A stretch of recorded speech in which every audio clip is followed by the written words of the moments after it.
Ben Simmons is the winner of the 2022 NBA trade deadline for landing with the Brooklyn Nets. This is the perfect basketball situation for Simmons. He could not have asked for anything more. For months, we're talking about Minnesota, Sacramento, Indiana as teams that could have traded for him. The Nets is a major victory for him in Clutch Sports because now he gets to play with Kyrie Irving and Kevin Durant. All of the weaknesses that Simmons has, not taking shots at end of games, the fact he shoots with the wrong hand, the unwillingness to even attempt to become a 30% 3-point shooter on spot ups.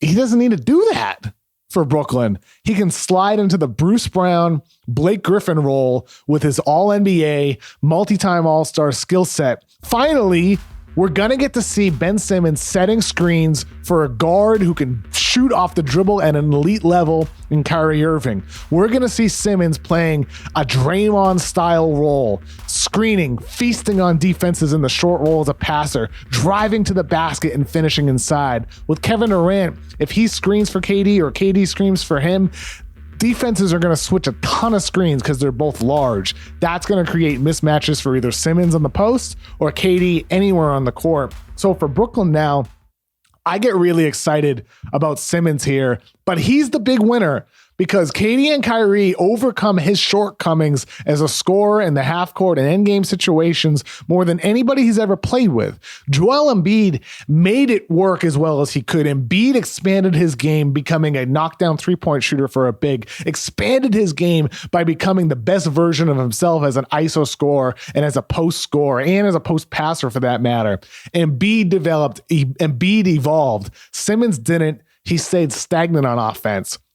But in Brooklyn, that doesn't matter as much because of the pieces around him. The only question for Brooklyn is health. Is Kyrie going to become a full-time player? And that'll come down to Eric Adams, the New York City mayor, and whether he chooses to change the vaccine mandate rule. But that's all out of Simmons' control. I'm talking about Ben Simmons specifically. He is the winner here. He's the winner. And then you think defensively. On offense, he's not the guy.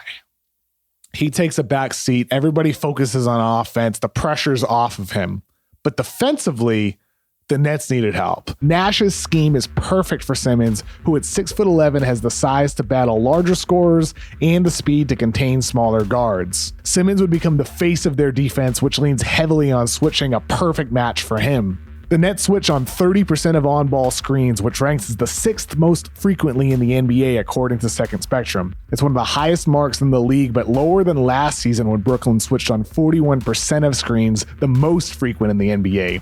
Just imagine a small ball lineup with Simmons and Durant, all the versatility the Nets would have. Simmons flanked by KD, Kyrie, Seth Curry, and Patty Mills. And Nash could add a dash of defense in there or size to give his lineups a totally different feel. Insert Nick Claxton for size and versatility.